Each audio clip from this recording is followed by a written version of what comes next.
Digestive system के बारे में। जो डाइजेस्टिव सिस्टम है वो कैसे काम करता है, उसके कौन कौन से पार्ट होते हैं। जैसे हमें पता है कि हमें जो ऊर्जा प्राप्त होती है वो भोजन से प्राप्त होती है, और भोजन को पाचन करने के लिए हमारे शरीर में एक नलिकाकार आकार का एक आहार नाल पाई जाती है, जो डाइजेस्टिव सिस्टम का पार्ट है, जो कि मुख से लेके गुदा द्वार तक फैली होती है।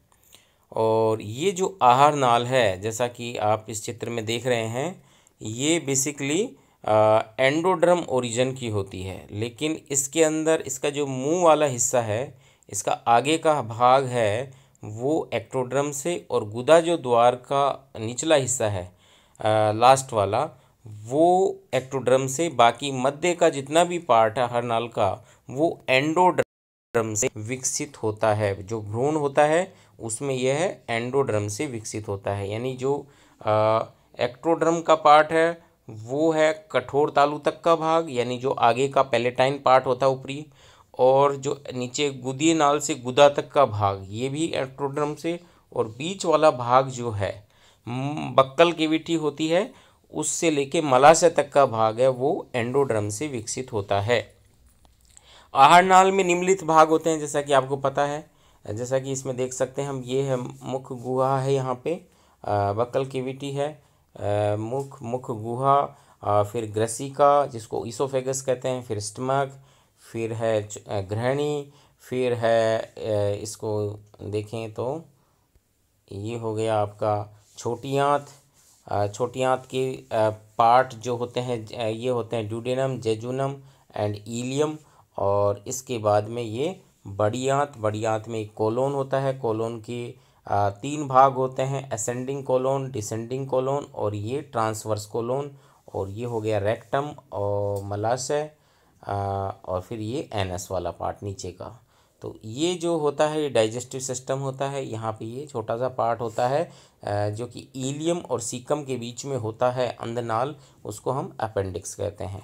तो आहनाल के ये भाग होते हैं, जैसा कि यहाँ पे भी लिखा हुआ है, मुख ग्रसनी गुहा, ग्रसिका, आमाशय, आंत। आंत के जैसे मैंने भाग बताए, पहला ग्रहणी ड्यूडेनम, दूसरा मध्यांत जिसको जेजुनम, और तीसरा क्षुद्रांत जिसको इलियम। बड़ी आंत के 3 पार्ट हो गए, सीकम, कोलोन। कोलोन के 3 पार्ट होते हैं, असेंडिंग, डिसेंडिंग और ट्रांसवर्स, और एक मलाशय रेक्टम।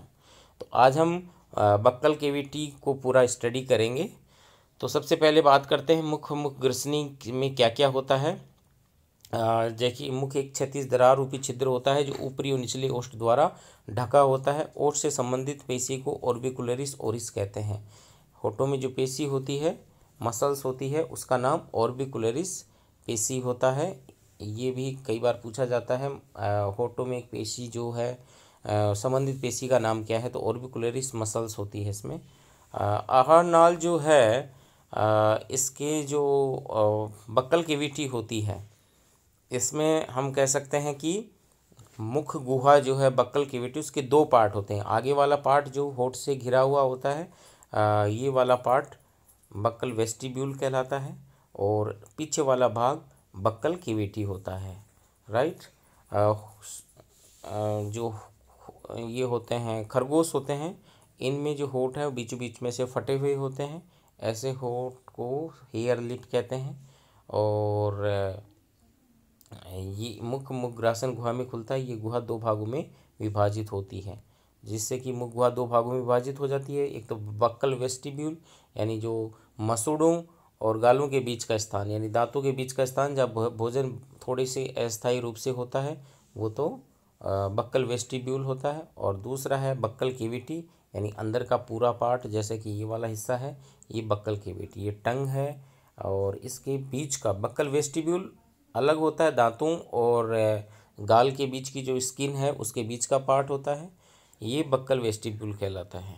और इसमें अपन देखें तो इसमें ऊपर की ओर यहाँ पे ये नेजल चैम्बर होता है, ये हार्ड पैलेट है, ये सॉफ्ट पैलेट है, ऊपर ये नासिका छिद्र है, और इससे जो है हवा वो आती है। ओपनिंग यहाँ पे यूस्टेकियन ट्यूब होती है जो कान से खुलती है, इसको नेजोफेरिंग्स कहते हैं, नेजोफेरिंग्स हो गया।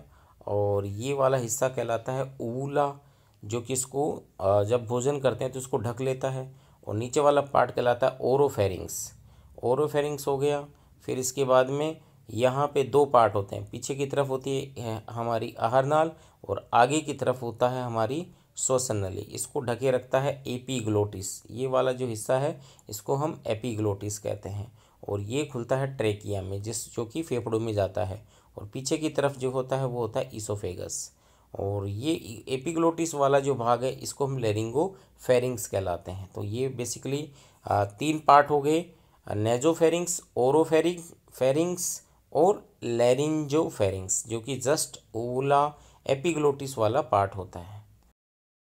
देखते हैं हम, ये एक बक्कल कैविटी का जो दिखाया हुआ हिस्सा है वो दिख रहा है हमारा। जैसे कि ये सुपीरियर जो है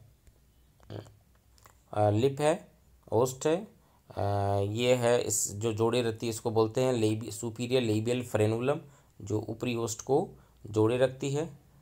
और इसके अलावा ये हो गया दांत, गम्स हो गई, ये ऊला हो गया, ये हार्ड पैलेट हो गया, पीछे वाला सॉफ्ट पैलेट हो गया। तो ये वाले हिस्से हैं इसमें। और टंग हो गई, चीक हो गई, लिंगुअल फ्रेनुलम नीचे की तरफ भी जो जीभ जुड़ी रहती है, दांत होते हैं इंसाइजर, कैनाइन, प्रीमोलर, मोलर। और ये वाला एक बक्कल कैविटी का पार्ट है। अब हम बात करते हैं इसके तालू की। जो पैलेट होता है दो भागों में बटा होता है। आगे वाला भाग है वो हड्डियों का बना होता है, मैक्सिला पैलेटाइन, और इसे हम हार्ड पैलेट या कठोर तालू कहते हैं। और इसमें रिज होते हैं, कुछ उभार होते हैं जिन्हें पैलेटाइन रिज कहते हैं। पैलेटाइन रिज का मतलब वलय पाई जाती हैं, फोल्डेड होते हैं, मांसाहारी जंतु में अधिक विकसित होते हैं ताकि जो भोजन अंदर घुस गया मुंह बक्कल कैविटी में बाहर नहीं जा सके। तो वो इस प्रकार के इसमें पैलेटाइन रिज होती हैं। खरगोश में एक जोड़ी ओपनिंग नेजो पैलेटाइन डक्ट कठोर तालू के अग्रभाग पर उपस्थित होती है, जो कि मुख गुहा को नासा मार्ग से जोड़ने का काम करती हैं।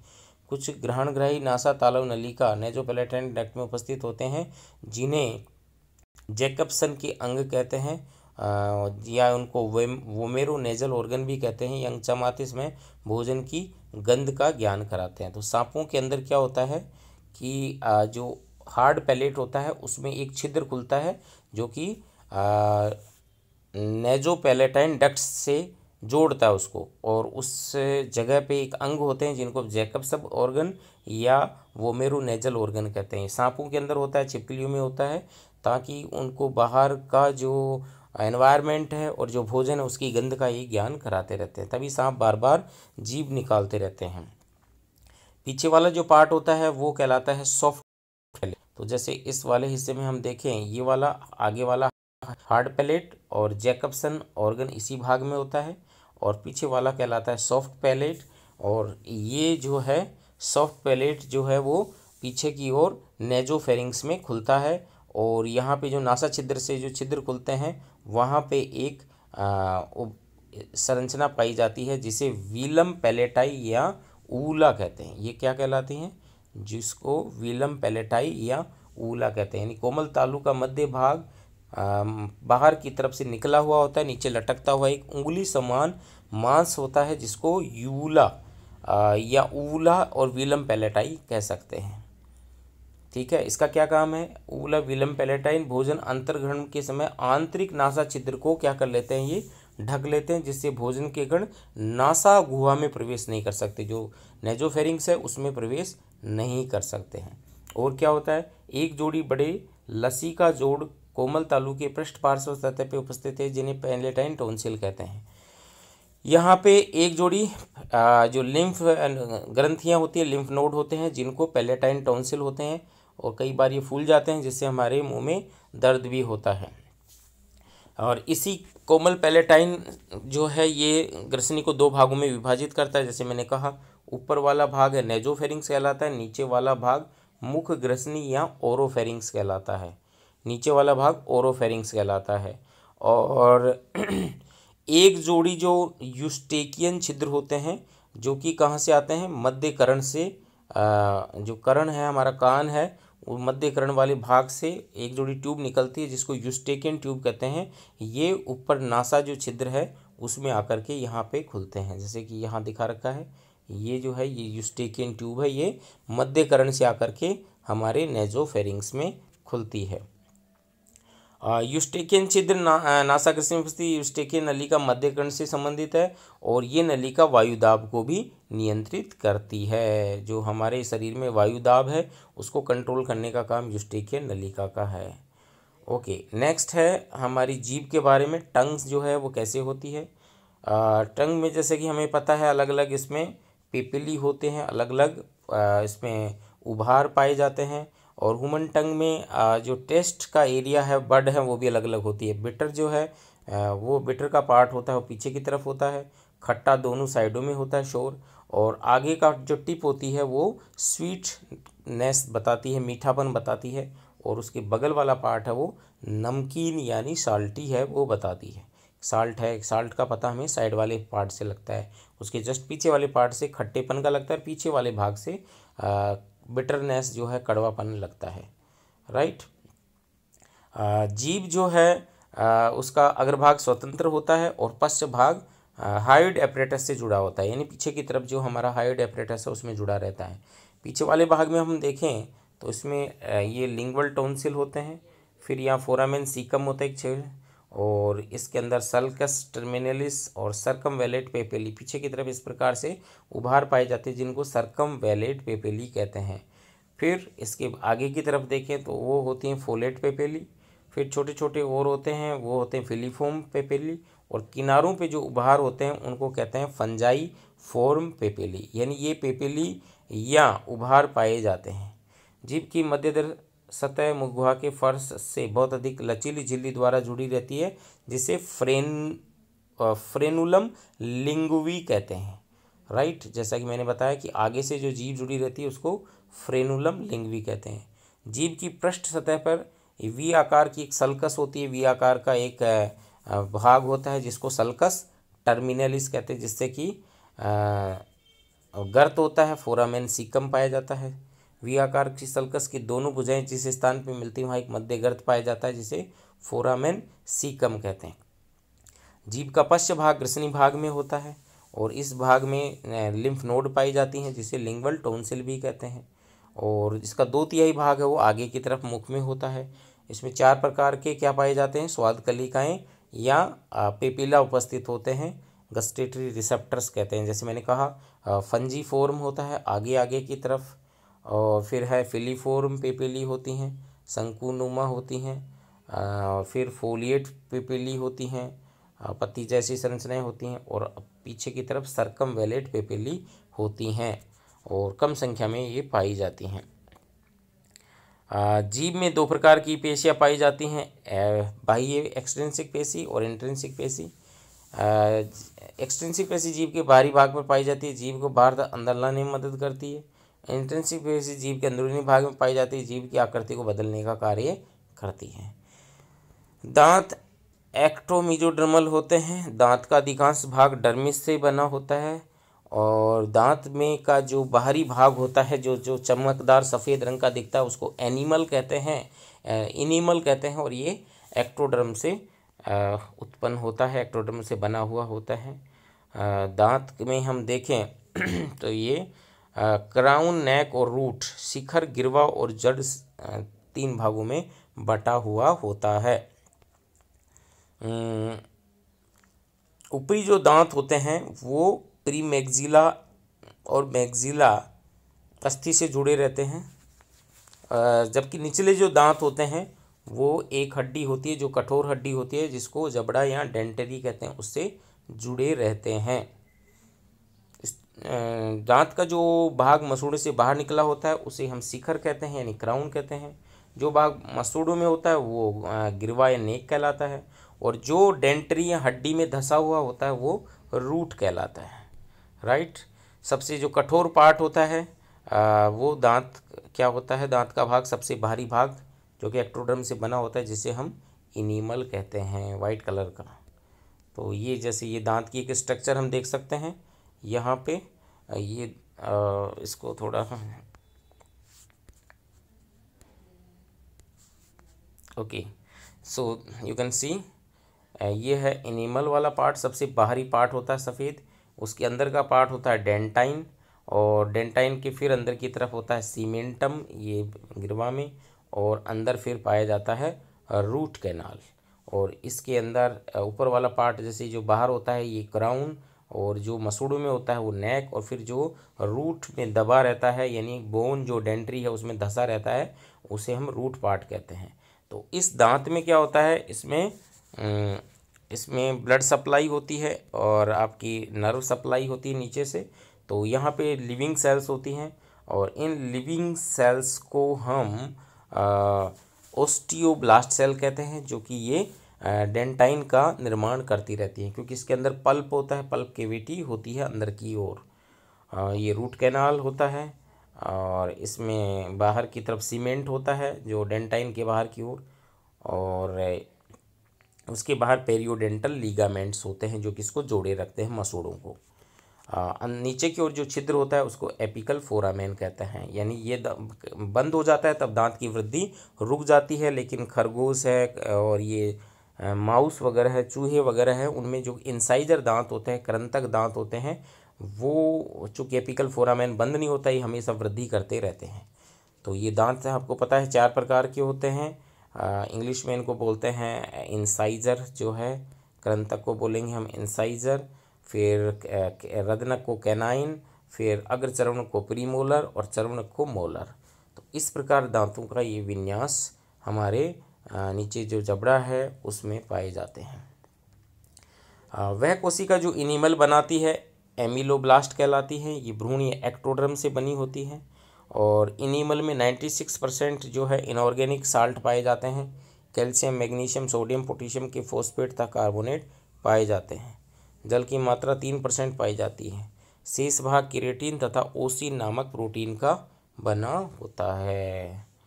शेष भाग भ्रूण के मीजोडर्म का बना होता है जो डेंटिन बनाता है। तो जो आगे वाला हिस्सा है इनेमल है वो तो बनाता है एक्टोडर्म, और जो डेंटिन पार्ट होता है वो मीजोडर्म का बना होता है। और डेंटिन में हम देखते हैं कि इसमें भी अकार्बनिक लवण पाए जाते हैं, जो ये है फॉस्फोरस है, कैल्शियम है, सीमेंट होता है, और उसमें 65%, बोन में 62% इनऑर्गेनिक साल्ट पाए जाते हैं। ओके, तो ये जो है ये दांत के बारे में है। दांत में जैसे मैंने भी बताया डेंटिन के नीचे सजीव कोशिकाओं का स्तर पाया जाता है जिसे हम ओडोंटोब्लास्ट सेल कहते हैं। तो ये भी एक सवाल है, दांत को बनाने वाली सेल ओडोंटोब्लास्ट सेल होती हैं। जिन दांतों में एपिकल फोरामेन नीचे का छिद्र चौड़ा होता है उनमें दांतों की वृद्धि जीवन भर होती है, और जिनमें छिद्र बंद हो जाता है वो उनमें वृद्धि रुक जाती है। डेंटिन के बाहर सामान्य सीमेंट स्तर पाया जाता है जो दांतों को मसूड़े से चिपकाने में सहायता करता है। अस्थि गुहा चपटी कोशिकाओं द्वारा आश्रित होती है जिसे पेरियोडोंटल मेम्ब्रेन कहते हैं। ठीक है, तो पेरियोडोंटल मेम्ब्रेन जो बोन होती है उसकी गुहा है वो पतली झिल्ली के द्वारा घिरी होती है जिसे पेरियोडोंटल मेम्ब्रेन कहते हैं। इसलिए चूहे तथा खरगोश में दांत जितने घिसते हैं उतने ही वृद्धि करते हैं, क्योंकि जो इनके कृंतक है उसके अंदर जो एपिकल फोरामेन है वो खुला रहता है, तो इसमें वृद्धि करते रहते हैं। इसलिए यदि में एक हिस्से का दांत टूट जाता है, एक कृंतक दांत को तोड़ दिया जाए तो विपरीत भाग में स्थित कृंतक दांत सतत वृद्धि करता रहता है। इस प्रकार के दांत को ओपन रूटेड टीथ कहते हैं। राइट, तो यदि एक दांत टूट गया ऊपर वाला तो नीचे वाले बढ़ेंगे और वो ऊपर जा कर के और उसके मुंह को बंद कर देंगे, मसूड़ों पे जाके उस पर टिक जाएंगे, जिससे कि वो भोजन नहीं कर पाएगा और उसकी मृत्यु हो जाती है जीव की। तो ये हो गए 4 प्रकार के दांत, इंसाइजर, रदनक यानी कैनाइन, प्रीमोलर और मोलर। जो हाथी में जो टस्क होते हैं, जो बाहर की तरफ दांत पाए जाते हैं वो कृंतक दांतों का ही रूपांतरण होते हैं, इंसाइजर का वो रूपांतरण होते हैं। लोगोमोर्फस एवं रदनक प्राणियों में ज़्यादा विकसित होते हैं। लोगोमोर्फस यानी जो खरगोश का है लेगोमोर्फ, उसमें ये ज़्यादा विकसित होते हैं। रदनक जो होते हैं वो बेसिकली चीरने फाड़ने वाले दांत होते हैं, जो चीरना जो नॉनवेज होता है फ्लस होता है उसको काटने में काम आते हैं। खरगोश में कैनाइन नहीं होते हैं और इसलिए उस जगह को वो जो अवकाश होता है कैनाइन की जगह उसको डायस्टेमा या दंतावकाश कहते हैं। फिर आता है प्रीमोलर, ये चबाने के आकार के होते हैं, त्रिकोणीय होते हैं। मोलर जो है ये भी भोजन को चबाने में काम आते हैं, ये लगभग चौकोर होते हैं। और मोलर अलग अलग प्रकार के जीव में अलग अलग प्रकार के पाए जाते हैं। ऊपरी जबड़े में सभी दांत मैक्सिला में लगे होते हैं। निचले जबड़े के सभी दांत डेंट्री नामक अस्थि से लगे होते हैं। अधिकांश स्तनियों में द्विबार दंती दंत होते हैं, यानी दांत कितनी बार आता है कितनी बार नहीं आता है। हमारे अंदर जो है द्विबार दंती हैं, यानी पहले दांत आते हैं जिनको हम मिल्क टीथ कहते हैं, दूध के दांत होते हैं, और वो गिर जाते हैं। उसके बाद में अस्थाई दांत आते हैं। और प्री मोलर और विजडम टीथ हमारे अंदर जो है वो स्थायी दांत होते हैं। ओके, पक्षी हैं, कछुए हैं, उनमें दांत अनुपस्थित होते हैं। हिप्पोकैम्पस है, उसमें भी दांत अनुपस्थित होते हैं। दांतों के प्रकार है जीवन में उत्पत्ति के आधार पे, जैसे मैंने कहा जीवन में जो एक बार आते हैं, जैसे कि अग्र चर्वणक और अंतिम चर्वणक, ये एक बार ही आते हैं, दो बार नहीं आते हैं। यानी जो विजडम टीथ है वो एक बार आता है, और जो अग्र चर्वणक है यानी जो प्रीमोलर हैं वो भी बार बार नहीं आते। द्विबार दंती जीवन में दो बार आते हैं। कृंतक, रदनक और चर्वणक, यानी आगे वाले दांत टूट के दोबारा आते हैं। रदनक भी दोबारा आते हैं, कैनाइन है। और चर्वणक यानी मोलर दांत जो हैं वो दोबारा आते हैं। पोलीफायोडोंट बहुबार दंती जीवन में कई बार आते हैं, टूटते रहते हैं और दांत बार बार आते रहते हैं, यानी मछली है और मेंढक है। जबड़े की स्थिति के आधार पे तो थीकोडोंट है, एक्रोडोंट है, प्लूरोडोंट है। यानी यदि दांत है वो हड्डी के अंदर धसे रहते हैं, जैसे कि मेमल्स हैं, मगरमच्छ हैं, तब तो वो थीकोडोंट हैं। यदि उसके शीर्ष भाग से हड्डी से जुड़े रहते हैं तो एक्रोडोंट कहलाएंगे। और यदि पार्श्व भाग से हड्डी से जुड़े रहते हैं तो वो प्लूरोडोंट कहलाते हैं, जैसे कुछ रेप्टाइल्स वगैरह में देखने को मिलता है। लेकिन मगरमच्छ में थीकोडोंट होते हैं। संख्या के आधार पे दांत दो प्रकार के होते हैं। सभी एक समान दांत होंगे तो होमोडोंट, और अलग अलग प्रकार के दांत होंगे तो हेट्रोडोंट। हमारे अंदर जो है हेट्रोडोंट होते हैं क्योंकि 4 प्रकार के दांत होते हैं। और अब शिखर की स्थिति है उसका, दांत का क्राउन कैसा, उसके आधार पे दांत है वो 3 प्रकार के हैं, सेकोडोंट, हिप्सोडोंट और ब्रेकियोडोंट। सेकोडोंट को मतलब जब कैनाइन टीथ लंबे नुकीले हो जाए तो इन्हें सेकोडोंट कहते हैं। कैनाइन जो है वो लंबे नुकीले हो जाते हैं तो इन्हें सेकोडोंट कहते हैं, मांसाहारियों में होते हैं। हिप्सोडोंट ये बाहर की ओर पाए जाते हैं, इन्हें स्माइलिंग टीथ कहते हैं, जबकि रूट छोटी और अनुपस्थित होती हैं और क्राउन इनमें बड़ा होता है। ब्रेकियोडोंट हैं, इनको चिक टीथ कहते हैं, यानी जितने भी हमारे मोलर्स हैं ये ब्रेकियोडोंट होते हैं, मोलर्स और प्रीमोलर्स। और इनकी ऊपरी सतह पे, प्रीमोलर और मोलर की ऊपरी सतह पे जो छोटे छोटे उभार पाए जाते हैं इन्हें लोब्स कहते हैं। लोब्स के आधार पे ये बेसिकली 4 प्रकार के होते हैं, लोफोडोंट, ब्यूनोडोंट और सोलेनोडोंट और कार्नेजियल। ये 4 प्रकार के दांत लोब्स के आधार पर। लोफोडोंट, खरगोश और हाथी में लोब्स बड़े होते हैं प्रीमोलर और मोलर के, और चपटे होते हैं, इसलिए इनको लोफोडोंट कहते हैं। ब्यूनोडोंट, उभार छोटे व गोल पाए जाते हैं, जैसे कि मानव के अंदर होते हैं। सोलिनोडोंट, लोब्स चपटे अर्धचंद्राकार पाए जाते हैं, जैसे कि गाय वगैरह में।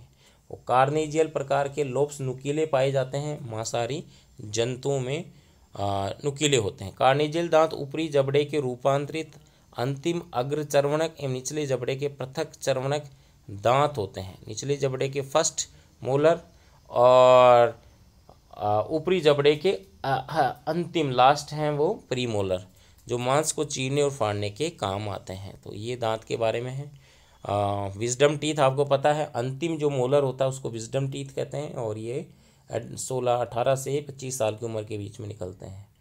मनुष्य में दांत का जो सूत्र है वो ये है 21/23, 21/23, 2 इंसाइजर, एक कैनाइन, 2 प्रीमोलर और 3 मोलर। ये एक तरफा होता है, इसको डबल करने पे ये दांत हो जाते हैं 32। बच्चों के अंदर हम देखें तो मोलर 2 होते हैं, प्रीमोलर नहीं आते, 2 इंसाइजर और एक कैनाइन होता है, तो ये जो दांत होते हैं ये 20 होते हैं। उसके बाद में 2 मोलर आ जाते हैं, 2 प्रीमोलर आ जाते हैं, तो ये हो जाते हैं 28। और यानी लास्ट जो विजडम टीथ आने पे ये 3 प्रीमोलर हो जाते हैं, तो 3 मोलर होने पे इनकी संख्या हो जाती है 32। खरगोश में यदि अपन देखें तो खरगोश में ऊपर के 2 प्रीमोलर होते हैं,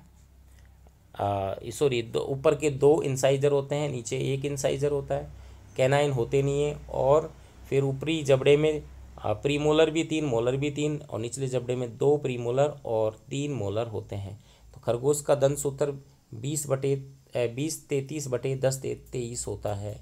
ये थोड़ा इम्पोर्टेंट है जो कि हमें याद रखना चाहिए। लास्ट है सलाइवरी ग्लैंड्स। मुंह के अंदर 4 जोड़ी सलाइवरी ग्लैंड्स होती हैं जिनसे लार निकलती है। पहली है इंफ्रा ऑर्बिटल ग्लैंड्स। ये ग्रंथियां प्रत्येक नेत्र के नीचे पाई जाती है। इनकी नलिका ऊपरी जबड़े में द्वितीय मोलर दांत के नज़दीक खुलती है। ये ग्रंथियां मानव में अनुपस्थित होती हैं। जैसे कि यहाँ पे है पैरोटिड ग्लैंड होती है, सब मैंडुबुलर ग्लैंड होती है। इसके अलावा मैक्सिलरी टीथ होते हैं और ये पैरोटिड ग्लैंड होती है। तो ये होती है, मनुष्य में पाई जाती है पैरोटिड ग्लैंड। कान के जस्ट ठीक नीचे श्रवण कोश के नीचे पैरोटिड ग्रंथि पाई जाती है। इसकी नलिका को स्टेंसन डक्ट कहते हैं। ये नलिका ऊपरी जबड़े के जो वेस्टिब्यूल है उसमें आकर के खुलती है। मानव के अंदर जब वायरस का संक्रमण होता है तो ये ग्रंथि फूल जाती है और इसको मम्स कहते हैं। यहाँ दर्द होता है तो इसको मम्स कहते हैं। नेक्स्ट है सब मैक्सिलरी या सब मैंडिबुलर ग्लैंड। दोनों जबड़ों के संधि तल पे पाई जाती हैं और इन ग्रंथियों को जोड़ने वाली नलिकाओं को वार्टर नलिका कहते हैं। और ये नलिकाएं निचले जबड़े में कृंतक दांत के ठीक पीछे खुलती हैं और सबसे बड़ी लार नलिकाएं होती हैं सब मैंडिबुलर ग्लैंड होती हैं। फिर होती है सबलिंगुअल यानी अधोजीवा जीभ के नीचे पाई जाती हैं निचले जबड़े में।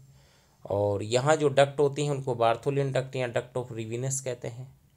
और ये जबड़े के ये भी जो जीभ है उसके अधर भाग की तरफ खुलती हैं। जो सबसे ज़्यादा लार है वो सबलिंगुअल ग्लैंड्स हैं, उनके द्वारा ही स्रावित होती है। और इसके श्रावण को जो कपाल तंत्रिकाएँ हमारी हैं जो ग्लोसोफेरिंजियल होती हैं और जो 7वें नंबर की होती है उसके द्वारा उत्तेजित किया जाता है। लार में क्या क्या पाया जाता है? लार में श्लेष्मा होता है, टाइलिन एंजाइम होता है, लाइसोजाइम होता है, IgA एंटीबॉडी होती है। ये लार में पाए जाने वाले विभिन्न रासायनिक पदार्थ होते हैं। और टाइलिन जो है वो पैरोटिड लार ग्रंथि द्वारा किया जाता है।